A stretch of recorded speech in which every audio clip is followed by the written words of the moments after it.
Mientras gran parte del mundo se levanta contra la ideología de género, sus promotores tienden a responder que la ideología de género en verdad no existe. ¿Existe o no existe la ideología de género? Podemos definir la ideología de género de una manera muy sencilla. La ideología de género es, en una palabra, un conjunto de ideas anticientíficas que con propósitos políticos autoritarios desarraigan de la sexualidad humana su naturaleza y la explican exclusivamente a partir de la cultura. La idea medular de la ideología de género es que sexualmente hemos sido construidos por nuestro entorno y en consecuencia estamos llamados a deconstruirnos. Ahora bien, aquellos que argumentan que la ideología de género no existe, rara vez nos dicen qué entienden ellos por ideología.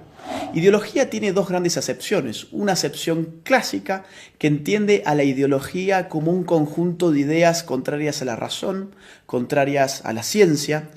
Esta concepción de ideología ha sido, por ejemplo, la de Carlos Marx. Carlos Marx veía la ideología como un espejo a partir del cual uno veía su imagen invertida, las patas para arriba y la cabeza para abajo. Otra acepción de ideología la brinda hoy en día la ciencia política, que entiende por ideología un conjunto de ideas que, al margen de su veracidad o de su error, sirven para movilizar grupos sociales y políticos específicos. ¿La ideología de género existe o no existe entonces? Tanto si tomamos la primera acepción como la segunda acepción de ideología, la ideología de género es efectivamente una ideología. No solamente porque se opone a la ciencia biológica, a la anatomía, a la fisiología, a la psicobiología, a la genética, a la embriología, a las neurociencias, sino porque además ese conjunto de ideas mistificadoras y falsas sirven para catalizar la movilización política de dos grupos específicos, las feministas más radicales por un lado y los movimientos LGBT por el otro. Ahora bien, el problema con la ideología de género no es simplemente que sea una ideología, no es simplemente que sea anticientífica. El problema con la ideología de género es que representa un grave ataque a nuestras libertades individuales. La ideología de género no se puede sostener de no ser por el concurso del Estado. No hay ideología de género sin estatismo. Mírese cualquier país de Occidente que esté aplicando políticas de género y lo que va a ver es un Estado en constante expansión a expensas de la libertad individual de sus ciudadanos. Pongamos esto con un ejemplo claro.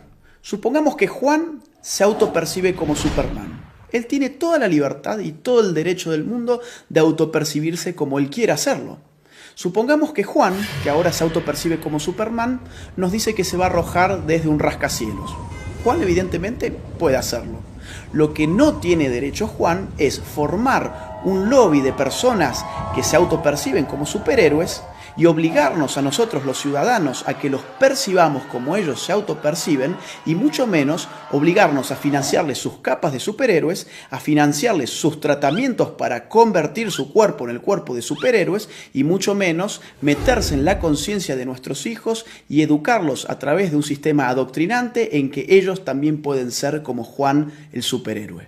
Y ejemplos como este, que evidentemente es algo exagerado, se dan en otro nivel en nuestros países más frecuentemente de lo que pensamos. Por ejemplo, mi país, Argentina.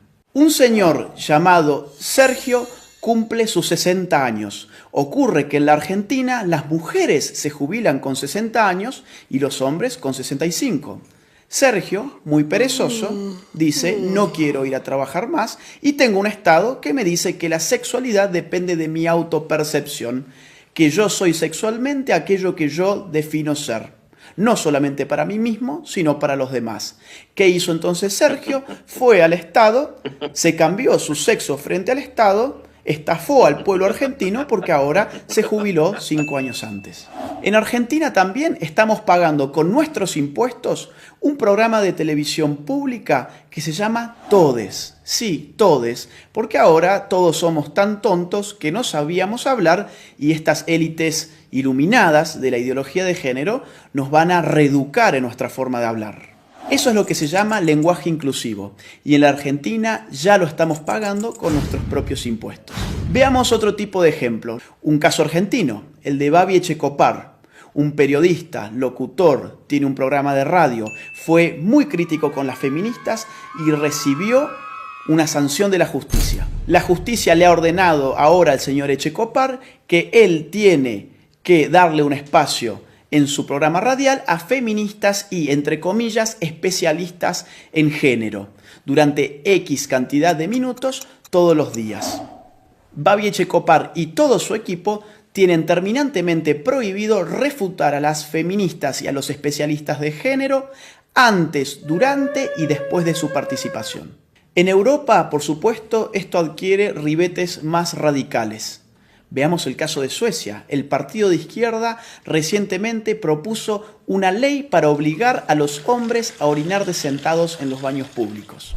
Consideremos también el caso de Hazte Oír, la ONG española que en marzo del 2017 lanzó a las calles un autobús anaranjado que decía: los niños tienen pene, las niñas tienen vulva, que no te engañen. De inmediato, un juez emitió una orden para inmovilizar el autobús, afectando la libertad de circulación y de expresión de Hazte Oír, bajo la presuposición de que decir semejante cosa era un crimen de odio. Después de todo, según la ideología de género, existen niñas con pene y niños con vagina. En febrero de 2019, el gobierno socialista español terminó retirándole a Hazte Oír su utilidad pública precisamente por criticar el dogma de género. Mientras tanto, en el País Vasco se ha pedido la prohibición del fútbol como deporte en los colegios porque se dice que territorializa con criterios de género el espacio recreativo.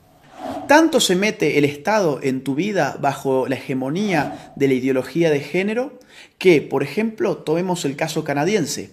Allí, un proyecto de ley pretende penalizar a aquellos que utilicen pronombres de género equivocados. ¿Y esto qué significa?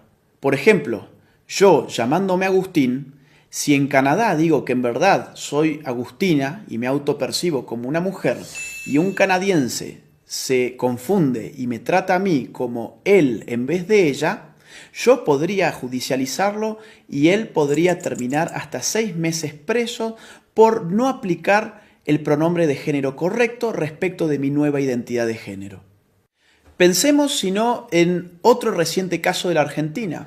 Florencia de la B, un travesti muy famoso de mi país, recientemente en la ciudad de Carlos Paz, ganó el premio a la actriz del año. A un locutor cordobés se le cruzó por la cabeza criticar esa premiación alegando que el premio a la actriz del año correspondía a una mujer. Hoy ese locutor está enfrentando un proceso judicial y ha sido ya castigado por instituciones estatales por expresar su opinión al respecto. Los ejemplos abundan y llevaría horas enunciarlos todos. Lo bueno es que en América Latina tenemos todavía la posibilidad de levantarnos. Todavía estamos a tiempo para decirle no a la ideología de género, sí a la vida, sí a la familia, sí a la libertad.